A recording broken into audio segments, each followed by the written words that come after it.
14장 29절에서 35절의 말씀 가지고 오늘 말씀 카르페 디엠이라는 제목으로 함께 은혜 나누고자 합니다.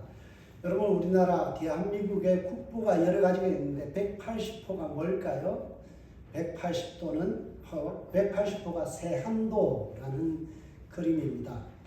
이 세한도를 갖다가 무가지보라고 이야기합니다.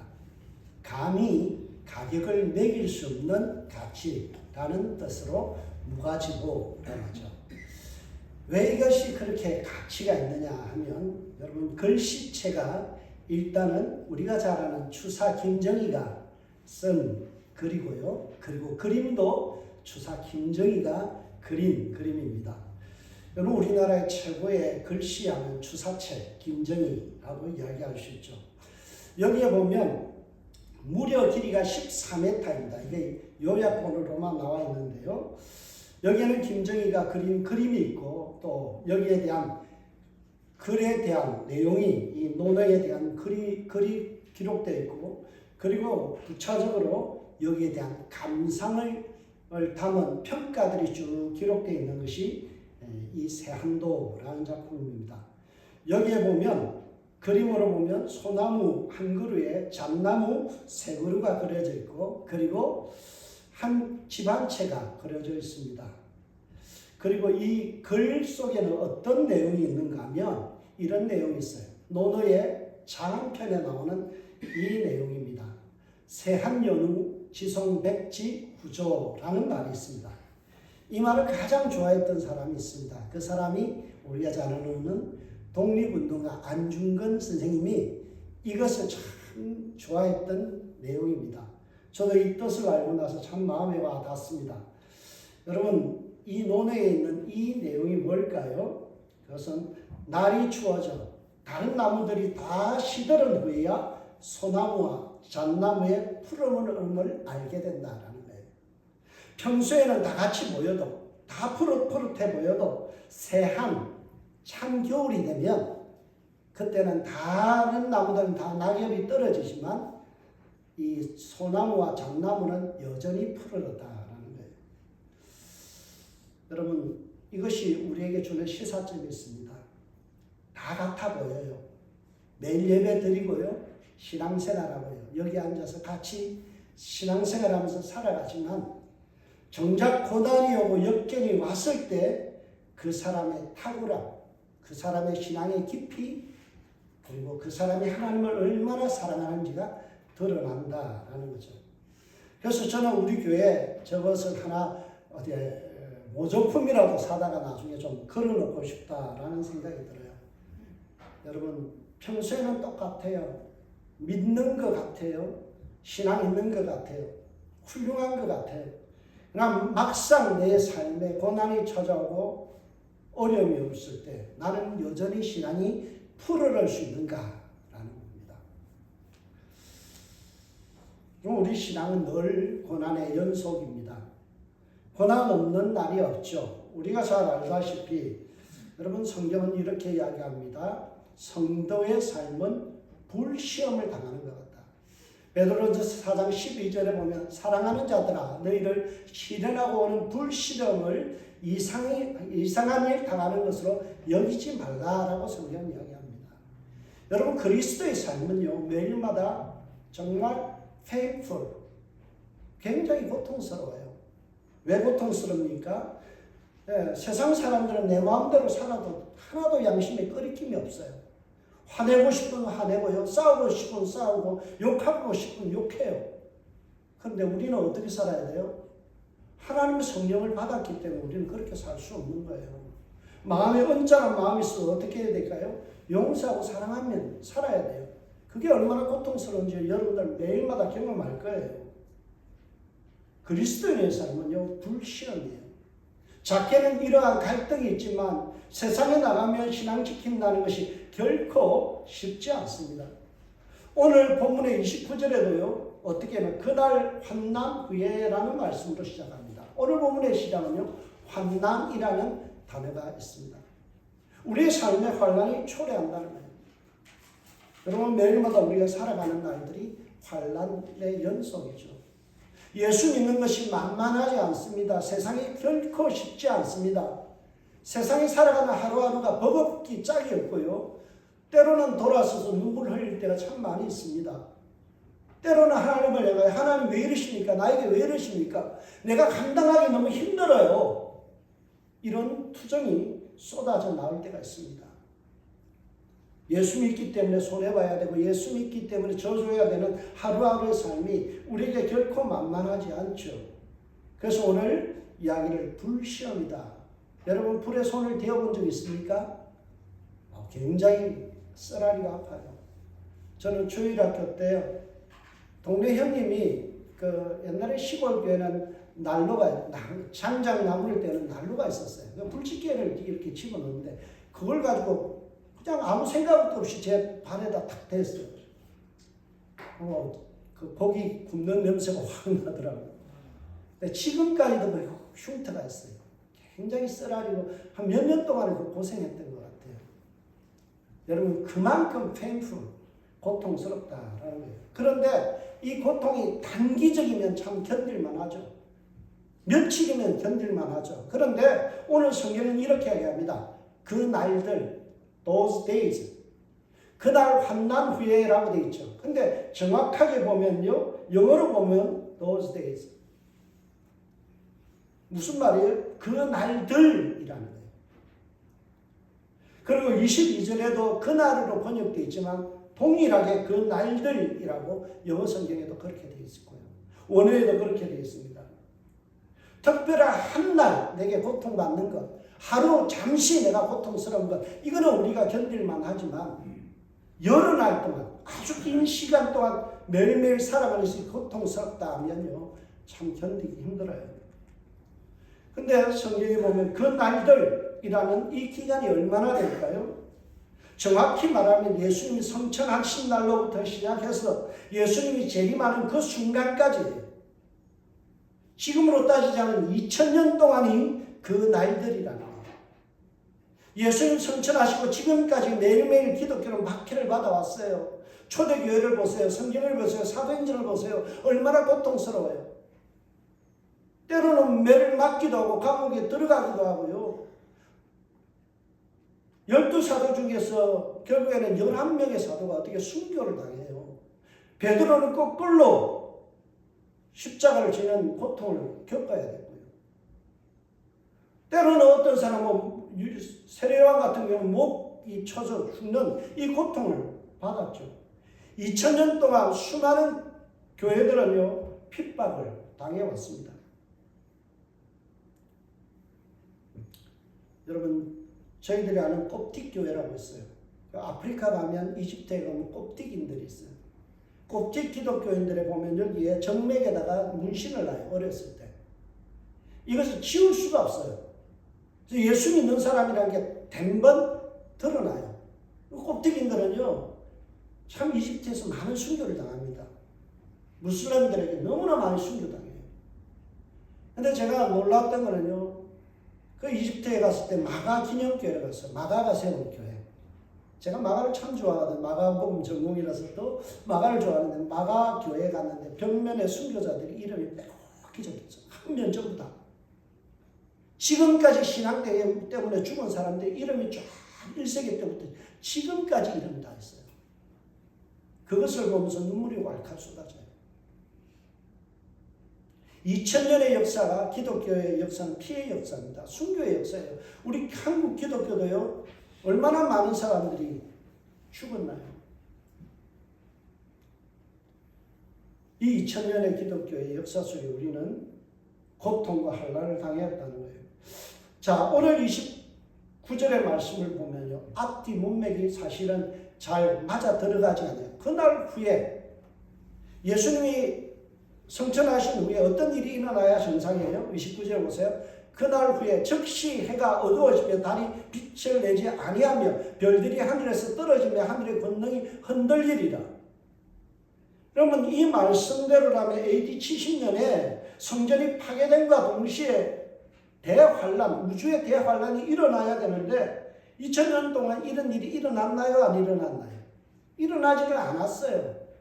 여러분 해가 어두워지고 달이 빛을 잃어 아직도 달은 뜨고 있습니다. 보름달이 얼마나 아름답게 뜨는지 몰라요. 여러분 이 말씀 29절의 말씀이 그날 후에 이런 일이 일어나야 되는데 정작 일어나지 않았어요.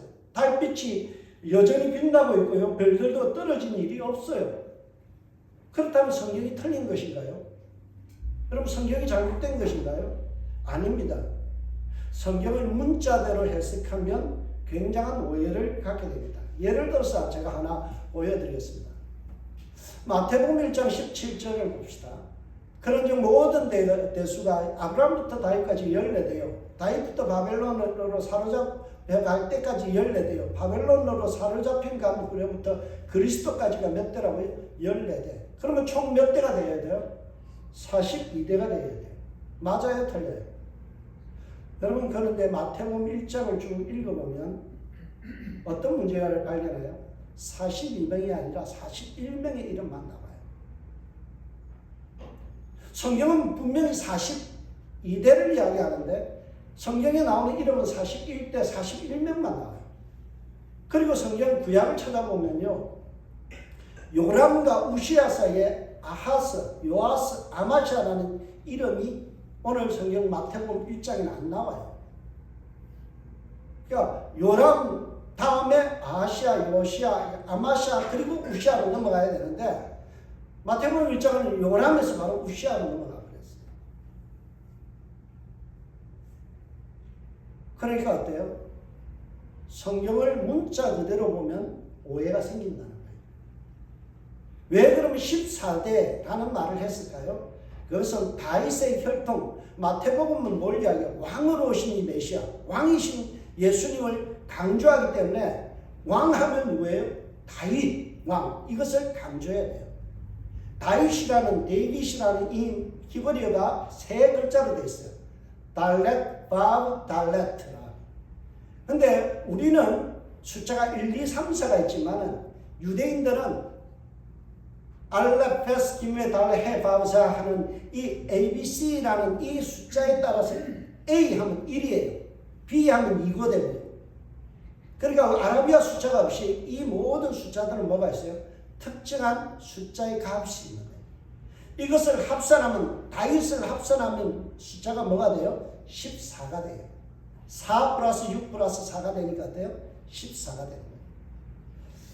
그러니까 마태복음 1장에서 지금 14대요, 14대요, 14대라는 것은 뭘 이야기하는가 하면 예수는 다윗의 가문이시고 왕으로 오신 메시아다라는 것을 가르쳐 주기요.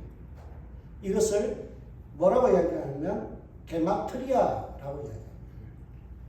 유대인들은 게마트리아 방식으로 숫자를 해석합니다. 그래서 나중에 있는 666이라는 숫자가요. 요한계시록에 있는 666이라는 숫자도 게마트리아에 대한 해석이에요. 여러분 이처럼 성경은 상징적으로 기록한 내용들이 참 많습니다. 그런데 문자 그대로 해석하면 어떤 일이 일어나요? 나중에 난리 나는 거죠. 엉뚱한 해석이 나옵니다. 여러분 우리가 잘 아는 내용이 있죠. 이런 거예요. 성경 문자주의라는 게 있습니다. 성경을 문자 그대로 해석하는 거예요. 우리가 잘 아는 1.1획도 변함이 없다 라는 말씀 때문에 우리가 오해하는 게 뭐냐면 문자 그대로 해석해야 된다는 거예요. 그래서 극단적으로 문자주의에 빠지죠. 그러니까 어떻게 돼요? 상징적이고 문학적인 것을 인정 안 합니다. 여러분 성경에 보세요. 우리는 그의 손의 양이다. 여러분 이것이 양이 우리가 양입니까? 우리가 짐승이에요? 아니에요. 그러나 성경은 뭐라고요? 상징적으로 우리는 하나님의 자녀라는 것을 기름받고 보호받는 존재라는 것을 상징적으로 이야기하기 위해서 성경에 그의 손에 양이라고 이야기해요. 근데 우리를 진짜 성경 문자 그대로 양이라 그러면 큰일 나는 거예요. 다 짐승 되는 거예요. 여기 우리 간 되는 겁니다. 그래서 우리가 이런 부분들을 조심해야 되죠. 여러분 예전에 한때 1980년, 90년대 컴퓨터가 처음 나왔을 때 여러분 그걸 가지고 666으로 해석하는 사람들이 참 많습니다. 마태복음 24장은 예수 그리스도의 종말, 다시 오심에 대한 문학적인 상징적인 내용을 지금 다루고 있는데 이걸 문자적으로 해석하면 큰일 나는 거예요. 여러분 우리가 옛날에 요한계시록 13장 18절의 말씀 가지고 많은 사람들이 혼란스러웠습니다. 요한계시록 13장 16절 18절 보면 이런 말씀이죠. 총명한 자는 그 짐승의 수를 세어보라. 그것은 사람의 수니 그의 수는 666이라 666이라고 했어요. 여러분 처음에 과자 같은 데 보면 이 바코드가 있죠. 바코드 앞에 중간에 끝에 보면 길쭉하게 생긴 바코드가 있어요. 이게 6을 나타낸다고 해서 666이다. 그래서 바코드가 이렇게 찍힌 것은 물건 사면 안 된다. 그래서 이런 거 사 먹으면 안 된다. 이거 사게 되면 우리는 짐승의 수, 배교하는 것이다 라고 한참 떠들었던 사람들 있어요. 참 한심한 해석이죠. 666이라는 것은 이것은 게마트리아의 방식으로 해석된 거예요. 666이라는 숫자가 그 당시에 가이사의 이름을 그대로 풀이하면 666이 나와요. 숫자값이. 그러니까 그 당시에 기독교를 박해하던 로마의 황제를 빗대어서 하는 말을 갖다가 우리는 666이라는 숫자를 딱 따와서 이런 식으로 해석해버리면 문자 그대로 하게 되면 놀랍도록 우리는 헷갈리게 되고요. 결국에는 굉장히 문제가 생기는 거죠. 여러분 29절에 돌아와서 우리가 다시 봅시다.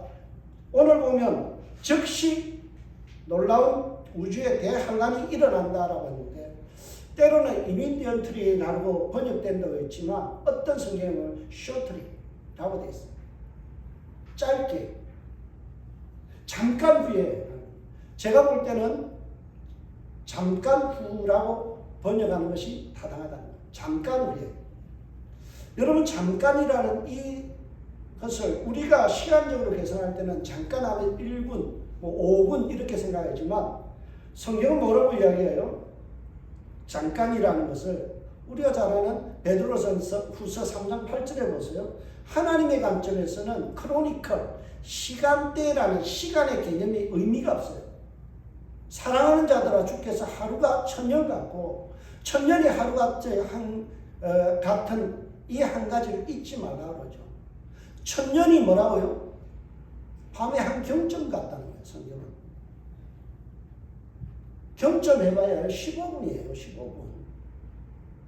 그럼 잠깐이잖아요. 15분이면. 여러분 주님 앞에서 하나님의 관점에서는요. 2000년의 기독교 역사가 한순간이에요. 잠깐 후에요.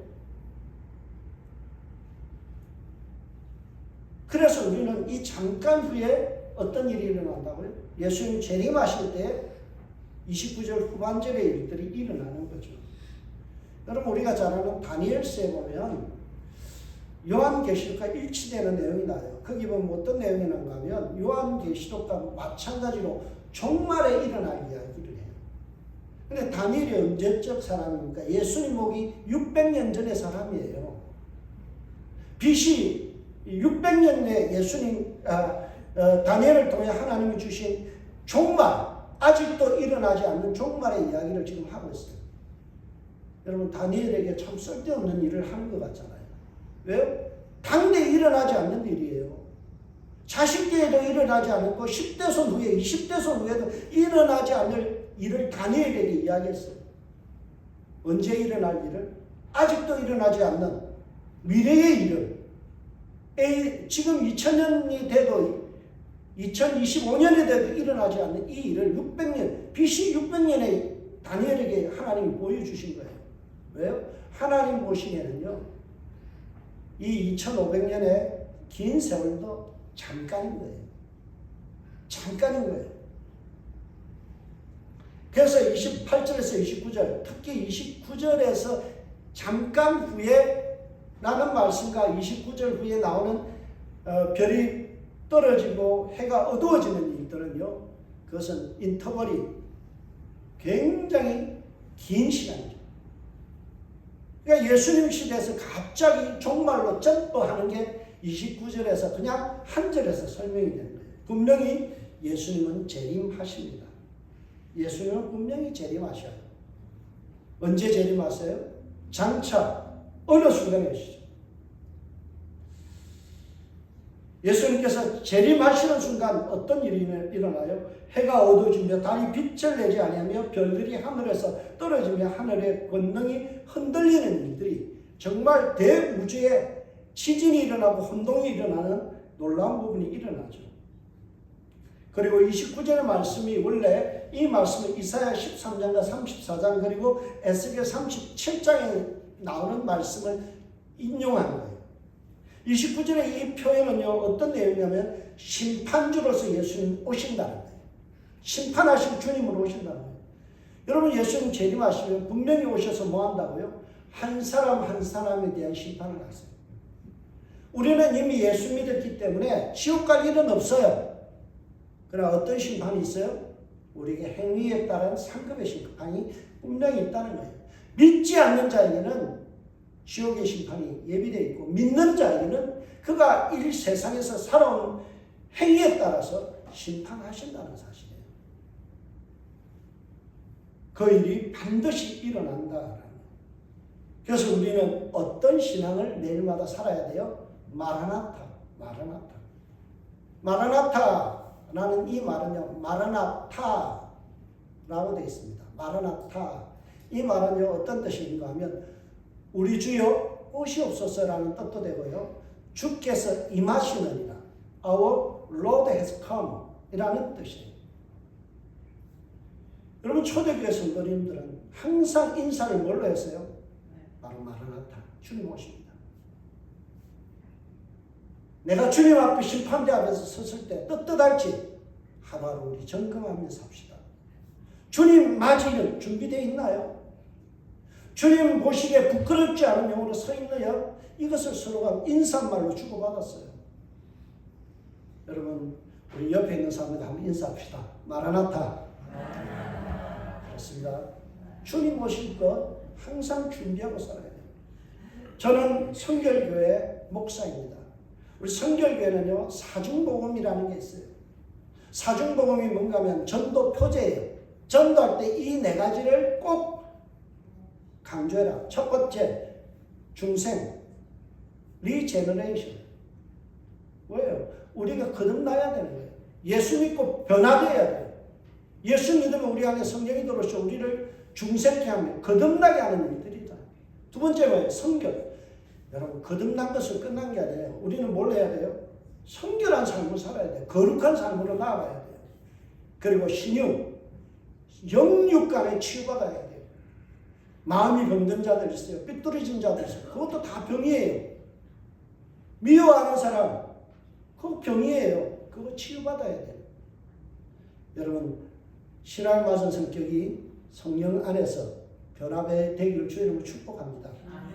여러분, 정말 우리 사촌형님이요, 정말 성질이 불같았어요. 다 피해 다녔어요. 이름을 거명한 신복주라는 형님인데요. 이분이 막 그냥 키도 참 하는데요. 하여튼 모든 사촌들, 육촌들이 벌벌 매는 것처럼 힘들었어요. 근데 어느 날 하나님 은혜를 주셨어요. 뇌졸전이 왔어요. 쓰러지고 일어났는데요, 성격이 완전 180도 봐. 모든 게 예스. 웃는 거예요. 그래서 노인사역을 맡겨놨더니 너무 잘하시고, 주님 앞에 가셨는데요, 사촌님이 장로님으로서 나중에 변화되어서 장로님 되고요. 얼마나 어른들을 잘 섬겼는지 몰라요. 여러분, 우리가 신유받아야 돼요. 우리 속에 삐뚤어져 있는 악감정들, 상처들, 이것들을 다 치유받아야 돼요. 우리가 그러한 신유의 은혜가 있기를 주님으로 축복합니다. 마지막으로 우리가 정말 중요한 게 있어요. 재림. Second coming. 예수님 다시 온다. 우리 교단은 이것을 강조해요. 주님 다시 오신다. 그래서 우리 교단의 인사만은요, 마라나타. 주님 오십니다. 우리 준비합시다. 주님 맞을 준비합시다. 이거예요. 여러분, 분명히 이야기하죠. 오늘 보면은 마라나타 신앙을 가진 사람들에게 하나님의 은혜가 있습니다. 30절을 보세요. 그때에, 주님 다시 오는 그때에 인자의 징조가 하늘로서 보이겠고, 그때에 땅의 모든 족속들이 통곡하며 그들이 인자가 구름을 타고 능력과 큰 영광으로 오는 것을 보리라. 그때에 통곡하는 사람이 있는가 하면요, 하나님의 능력과 큰 영광으로 예수님을 이 땅에 보내실 때 우리가 그것을 보는 사람이 있답니다. 여러분, 그 놀라운 영광과 능력을 보는 성도님들 되시길 주님으로 축복합니다. 밤이 깊을수록 별이 더 빛나듯이 환난과 고통 속에서 이겨낸 성도님들, 정말 우리의 의지를 들어서 사랑하고 우리의 마음속에 용납하고 용서한 그것들이 다 하나님 앞에 올 때에 뭐예요? 정말 기쁨으로 주님 만나는 거예요. 잘 살았다, 충성된 종아, 내가 잘했다라고 칭찬하시는 것을 우리는 듣게 될 거예요.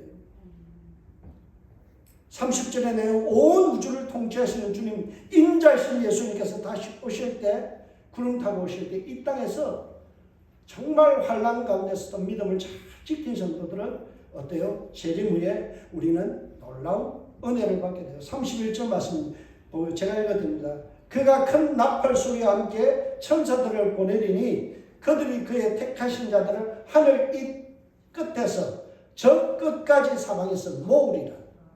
오늘 31절의 말씀 귀한 말씀이 있어요. 뭐라고요? 택하신 자들을 주님 다 모으신다. 천국 백성 하나도 다 잃지 않고 그들을 천국 백성으로 인도하신다는 거예요. 여러분, 31절의 말씀이 우리에게 하는 말씀이 뭘까요? 시련과 환난이 있느냐? 겁내지 마라. 쫄지 마라. 세상에서 내가 환난과 고통 속에 있어도 겁내지 마라. 우리는 택하신 족속이다. 택함 받은 자는 하나님께서 다 모아서 한 명도 잃지 않고 천국에 입성하게 한다. 할렐루야. 그래서 우리는 믿음이 퇴색해서는 안 돼요. 우리는 하루하루 이 고통스럽고 힘든 상황 속에서요, 우리는 일상의 삶을 잘 살아내야 돼요. 제가 요즘 한시적인 호래비로 살잖아요. 굉장히 힘들어요. 그래서 요즘요, 혼자 사시는 분들이 그냥 존경스러워요. 우리 권사님들, 또 우리 장로님 중에서 혼자 되십니다. 한 달 보름 동안 떨어져 있는 것도 이렇게 힘든데 주님 오시는 그날까지 혼자 살고 개인적인 종말을 봐서 주님 부르시는 그날까지 혼자서 버틴다는 거예요. 이건 너무 힘들겠다 싶어요. 여러분, 하루하루가 정말 이것도 고통인데 살아가면서 얼마나 힘들고 어려울까 하는 생각이 들어요. 그러나 우리에게 주어진 하루하루의 삶에 성실해야 돼요. 요즘 제가 아침마다요, 일어나서 5시 15분에 일어나거든요. 아침에 일어나면요, 우리 막내 아침 해주고요. 그 다음에 도시락 싸주고요. 그러고 나면은 6시 돼요. 그럼 이제 보내놓고 저는 교회로 와요. 교회 와가지고 기도하고 말씀 보고. 혼자서 오후 한 2, 3시까지요. 아무도 날 찾는 이 없는 이곳에서 혼자서 참 힘들게 고독하게 있습니다. 누구 전화도 안 주고요. 카톡도 안 와요. 정말 힘들더라고요. 그런데 매일마다 아침에 일어나서 올 때 그런 마음 들어요. 하나님, 오늘도 주님과 동행하며 주님 하루를 헛되이 시간 낭비하지 않게 해주세요. 내게 주어진 일들 잘 살게 해주세요. 그렇게 지금 저는 기도하면서 가요. 마라나타 신앙, 주님 모으실 때 우리가 부끄럼 없게 주님 앞에 설 수 있길 주의 이름으로 축복합니다. 아멘.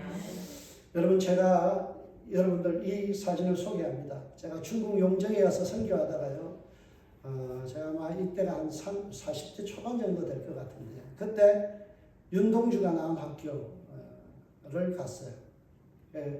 용정에 있는 용정중학교 갔어요. 그 벽화에 앞에서 섰는데요, 그 앞에 보면 우리가 잘 아는 서시가 있습니다. 거기도 적용 써 있는데요, 서시는 어떤 내용입니까? 하늘 우러러 한 점 부끄러우기를 입새이는 바람에도 나는 괴로웠다라는 말씀으로 시작하죠. 윤동주는요, 굉장히 믿음의 가문에서 살았어요. 외삼촌도 목사님이고요, 김양현 목사님, 강도의 대통령이라는 분이 외삼촌이에요. 그분에게서 한학을 배웠고요, 사서상경을 다 뗀 분이 윤동주예요. 그분이 우리에게 남긴 서시라는 이 시의 마지막 구절을 저는 참 좋아합니다. 별을 노래하는 마음으로 모든 죽어가는 것을 사랑해야지. 그리고 나에게 주어진 길을 걸어야겠다. 여러분, 윤동주는 짧은 인생을 살아온 것 같지만 그가 마르타 실험으로 일본에서 죽음을 당했지만요. 그가 우리의 신앙의 유선으로 이렇게 선배가 이야기합니다. 모든 죽어가는 것, 가치 없는 것, 죽어도 마땅한 것, 썩어 문드러질 것도 사랑하며 살아. 그게 그리스도입니다. 여러분, 주위에 죽어가는 것들이 얼마나 많아요. 옆에 이웃들 보세요. 생기 없이 살아가는 사람 얼마나 많아요. 우리 가족들 중에 상처받은 영혼들 얼마나 많아요. 그들 사랑해야지. 그리고 나에게 주어진 사명의 길을 걸어야겠다. 여러분, 이 길 걸어가는 저와 여러분들 되시길 주의 이름으로 축복합니다. 오늘 본문을 해석하다가 보면 데이비드 터너라는 그 학자가 베이커 주석을 보면 이런 내용이 나요. 우리가 오늘 본문에서 주목해야 될 소리는 나팔 소리와 함께라는 이 표현이다. 여러분, 이 표현은요, 종말 때 사단 마귀와 싸울 때 군대를 모집할 때 부는 나팔을 의미해요. 천사들이 이 나팔을 부는 순간요, 우리는 다 결집해야 돼요. 뭐로요? 하나님의 군대로. 군사로 다니는 사람은 자기 이름에 얽매이지 않아요. 그리고 군대에서는요, 명령이면 순종하는 거예요. 즉각적인 행동을 하는 거예요. 군사적인 모집 앞에 순종하는 겁니다.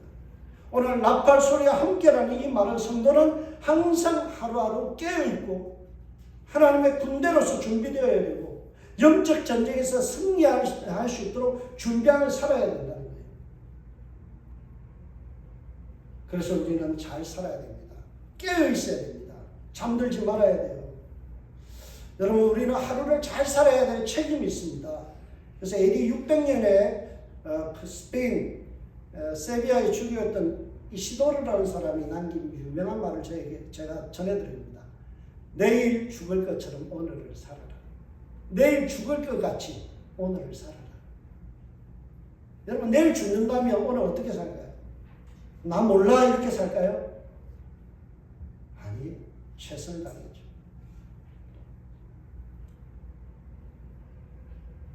여러분, 우리 장인어른이 돌아가시기 전에요, 한 일주일 동안 정신이 맑아졌어요. 그런 때가 있다고 그래요. 돌아가시기 전에 아프다가도 정신이 확 드는 때가 있대요. 그 순간에 얼마나 용을 쓰고요, 오는 사람을 환영하고 축복했는지. 조카들이 문경오면요, 밥 사 먹여, 맛있는 거 먹여서 보내, 손짓하고 발짓하면서요, 얼마나 사랑을 표현하는지. 여러분, 내 인생의 마지막 종말이 내일이라면 오늘 어떻게 막 싸우고 살까요? 아니, 얼마나 최선을 다해서 살아갈까요? 예쁘다 할까요? 내일 죽는 것처럼 오늘을 사는 거예요. 히브리서 3장 13절 보세요. 오직 오늘이라 걷는 동안에 매일 피차 권면하며 너희 중에 누구든지 죄의 유혹으로 완고하게 되지 않도록 하라. 오늘이라는 하루 동안에 영적으로 살아라라는 거예요. 미래에 올 종말 그거 계산하지 말고, 날짜 계산하지 말고, 쓸데없는 데 신경 쓰지 말고, 본질, 내가 오늘 사랑해야 될 사람, 오늘 내가 섬겨야 될 사람, 오늘 정해야 될 복음의 대상들을 위해서 열심히 하라는 거예요. 제가 오늘 설교 제목으로 카르페 디엠이라는 단어를 썼습니다. 이 말은요, 어떤 뜻인가? 현재를 잡아라, 현재를 즐기라는 거예요. 오늘 24시간을 즐기라는 거예요. 성경은 말씀하죠. 항상 기뻐라. 다시 말하면 기뻐라. 오늘 성질 부리면 돼요, 안 돼요? 오늘을 즐겨야 돼요. 주님이 항상 기뻐하라 했으면 기뻐하는 거예요. 의지를 드려야 돼요. 현재를 잡으라고 그랬어요. 오늘 하루 24시간 동안 내가 해야 될 일들이 있잖아요. 뭘 해야 돼요? 섬겨야 되죠. 사랑해야 되죠. 예쁘다 해야죠. 아름답다 해야죠. 이게 내가 할 일이라는 거예요. 유대인들은 이런 속담을 남겼어요. 오늘 하루가 최초의 날이고 오늘 하루가 당신의 마지막 날로 알고 살아라. 유대인들에게 하는 말이 뭐예요? 오늘 잘 살아. 쓸데없이 종말이 언제인지 날짜 계산하고 몇 월 며칠 몇 시에 주님 오십니다. 이딴 소리 하지 말고 말하는 거예요. 오늘이나 잘 살아. 네 옆에 있는 사람에게 잘해. 너 가족에게 잘해. 너를 위해서 기도해주는 성도들에게 잘해. 이게 뭐예요? 카르페 디엠. 현재를 잘 살아라는 거예요.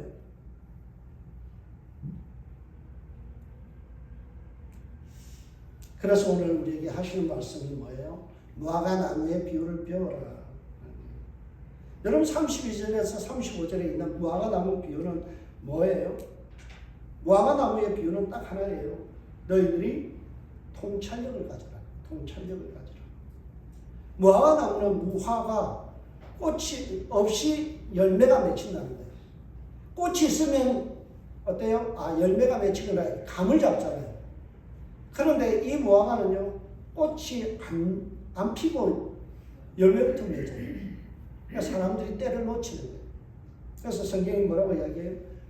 잎사귀가 열어지고, 그리고 열매가 생기는 거 보거든 여름인 걸 알아라는 거예요. 알아차리라는 거예요.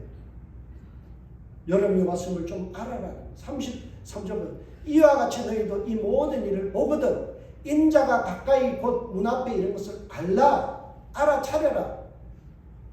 세상 징조가 보면서 정말 말세로 돌아가는 이 세상을 보면서 주님 가까이 왔다는 것을 좀 알고 살아라. 그 통찰력을 잃어버리지 말라는 거예요.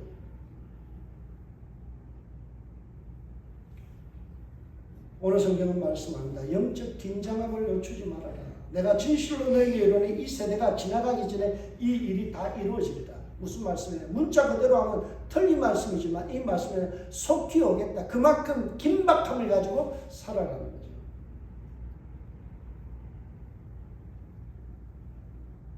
여러분, 종말은 분명히 옵니다. 주님 다시 오십니다. 그때 우리가 신부로서 아름답게 준비된 영혼이 되어야 돼요.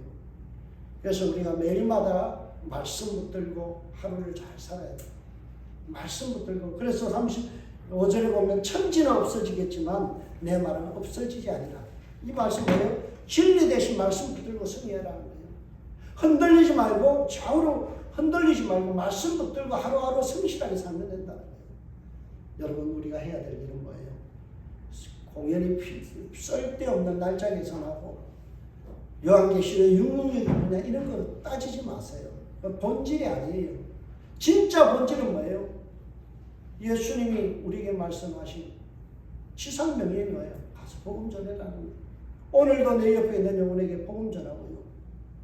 내가 너희를 사랑한 것 같이 서로 사랑하라는 그 말씀 붙들고 사랑하는 것. 이거 실천하면 잘 사는 거예요.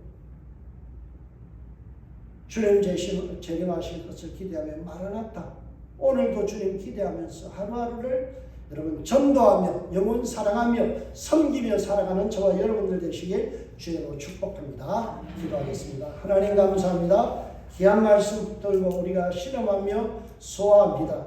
이 말씀이 우리 인생에 양약되게 하셔서 쓸데없고 비본질적인 것에 관심을 두지 않게 하시고 오직 말씀 붙들고 하루를 잘 살게 하여 주옵소서. 하나님, 마음이 깨어진 마음 상처 주님 다 치유하셔서 우리 주위에 있는 사람들 넉넉히 사랑하며 특별히 내 가족을 아끼며 사랑하며 존중하며 살아가는 하루가 되게 하여 주시옵소서. 감사합니다. 예수님의 이름으로 기도합니다. 아멘.